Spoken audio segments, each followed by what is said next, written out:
The first event I spoke at in the movement was in 2017 in London. It was Veterans Against Terrorism.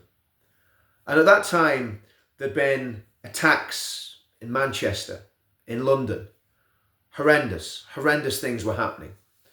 And the British government, in their wisdom, decided to give some advice to the British public. They said, in the event of an attack, you need to run, you need to hide, and you need to tell. Well, I stood up outside Downing Street to a small crowd, no more than 200, football lads, veterans. And I said this, I says, when you're told to run, hide and tell, that's the opposite of what veterans do. Veterans stand, they fight, and they protect. And that became a catchphrase for Veterans Against Terrorism. And it became a byword of how we should actually live in the current circumstances that we're living in. Now, I want to fast forward. I have had probably the worst year of my life. I'm not going to go into details, but personally, financially, all sorts of things have happened. And I've been humbled. Some of the stuff that's happened has been my fault. Some of it hasn't. But I have been through the fires. But I'm going to say this. I'm not giving up. I'm not standing down. Like when Trump got up and shouted, fight, fight, fight. I'm still saying, stand, fight, and protect. And there's a lot to stand for. There's a lot to fight for. And there's a lot to protect. I want to talk about the pledge. Because I think the pledge is something that needs to be talked about. The strategy that we have to follow in our movement, in my opinion, in my humble opinion, and it's a well thought out strategy that incidentally is backed by people like Tommy Robinson, Maya Tusi, Jeff Taylor, Paul Thorpe, Ben Habib, Peter Whittle, Andrew Bridget. All of those people have either signed the pledge or support the pledge. And others, there's thousands of people who've signed the pledge. There's some very prominent people who've signed the pledge and told me that they've signed the pledge. And why is the pledge important and why is it going to work? Well, I'll tell you why it's important and why it's going to work. The pledge is there to call politicians to account. Now, everybody knows I'm on the NEC of UKIP, full disclosure. But that doesn't impact or affect the pledge one iota, because the pledge data is not being offered up to anyone. The pledge is there to call politicians to account. This is how it will work. We get a critical mass of people in constituencies. We go to the politicians in those constituencies and we say to them, no matter what rosette they're wearing, Reform, Conservative, Labour, UKIP, SDP, doesn't matter. We go to the people in those constituencies as the pledge and we say to them, we have 1,000 people in your constituency. You're in a marginal. Do you sign up to the pledge and all the principles that are in the pledge? If they say no, we make that known to the constituents in those areas. That's why we've built the database. That's why we're building the emailing list geographically, in other words, constituency by constituency, so that we can actually contact people in those constituencies and tell them that their local MP rejects the pledge or accepts the pledge. And if they accept the pledge and they sign the pledge, then they've made a commitment that we will hold them to. So this means that if you have, everybody knows my opinion on reform. I don't trust Nigel Farage. Simple as that. I'm not personally attacking him. I don't personally trust him. So the pledge is there to call people to account. And if you've signed the pledge and you break what you've committed to as an MP, then we will very, very quickly tell everybody that's a member of the pledge in that area what's happened. And the reality of that is this, that gives you, the people, power. The pledge isn't my pledge. The pledge isn't anybody's pledge. It is the people's pledge. We've always said that. Now, myself and a colleague of mine bankrolled this. My colleague David wrote the pledge and did all the thought work. He's a very smart guy, very clever, very successful. I did the web stuff and have worked with a lot of other people on the promotion. And it's done fairly well. We've got tens of thousands of people signed up. But here's the thing. This is not something that is a one shot. This is something that needs to be worked at and needs to bed in. We need to have hundreds of thousands, if not millions of people signed up to the pledge by the next election. Because the reality is, it's the only way that we can hold our politicians to account. Because before the election, we can make sure that those politicians that we're going to vote for, they're going to basically be signed up to the pledge. Because the pledge is common sense. The pledge will work. The pledge will do exactly what Trump's doing in America. So that's how important it is. So that's the pledge. Let's just put that to one side. What about the movement?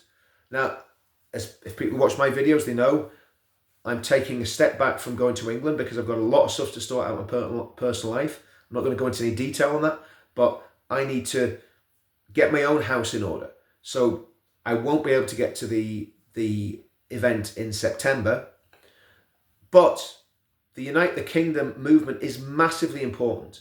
And again, the Unite the Kingdom movement, we had a meeting in London. Myself, Tommy, and a group of very prominent patriots. I'm not going to name them all. It's on record anyway. People like Calvin, Katie Hopkins, Jordan Peterson came, Jeff Taylor, Paul Thorpe, Maya Tusi, probably others. If I missed it, Dave Atherton, the guy from Visegrad, loads of very, very prominent patriotic people who've very, very large reaches on social media and who are real thought leaders. And of course, David was there as well, my friend that wrote the pledge. So the pledge was presented to people and there was massive support. Now, as well as the pledge, at that meeting, the Unite the Kingdom events were discussed. And that's where that came from. And in fact, it was Father Calvin Robertson who came up with the catchphrase Uniting the Kingdom. He was sitting next to me and he just wrote it on a piece of paper. And yeah, I said, that's good. So that's where the Uniting the Kingdom came from. That came from the same idea. And obviously we've been doing this for a long, long time in terms of events. But that's why we started doing very, very clearly defined events that had to be peaceful, that had to be very well organised, and obviously that's why we got involved in meticulous planning of the events and working with the police to make sure the events were peaceful and so on and so forth, and extra security, all that sort of stuff. So that was the idea behind what we were doing with Uniting the Kingdom, and that must continue on. And Uniting the Kingdom must build, because what that does, that if people are willing to come to London from all over the country to come to events like that, they're going to be willing to go out and canvass in their local areas for a political party. They're going to be willing to promote the pledge. They're going to be willing to talk about the pledge. They're going to be willing to talk about whatever party they're involved in. But also what it's doing, it's bringing people together. Now, what party politics is doing is dividing people apart, because you've got UKIP over here, SDP here, Reform here, Ben and whoever's going to be with Ben. And what we need to do is bring people together. And the pledge and Uniting the Kingdom do that. That's why both those initiatives are so important. And I'm not backing down on any of this, and I'm not going away. And all I've done, and I've got absolutely slated for, all I've done in the past 2 years is tried to bring people together and find solutions for what's going on in this country. And I believe we have those solutions. The pledge, Uniting the Kingdom, and at the minute, there's not one political party that's going to win that general election, despite what people think about reform. There needs to be an absolute uniting of the right and a mobilisation of the British working class to turn them into an army of voters for 2029. And then we need to make sure that we hold these politicians to account, and that's where the pledge comes in. So that's basically the plan. It's not complicated. We have boots on the ground. We have boots to the ballot box. We have ideology in the pledge. We have a leading figure who is sitting at the minute, languishing in prison, Tommy Robinson, who is perfectly placed to step up and lead this movement if he wants to, and lead the British working class to a victory, not by might or by power, but peacefully. As well as that, and this is the conclusion that I've come to, so this is additional to the plan that we've got. And I think the plan's a good plan. Just needs to get back on track. All the infighting needs to stop. All the whispering and backbiting and silliness needs to stop. And people need to come together under Tommy's leadership, I believe. Because I think Tommy's the only man that can bring people together.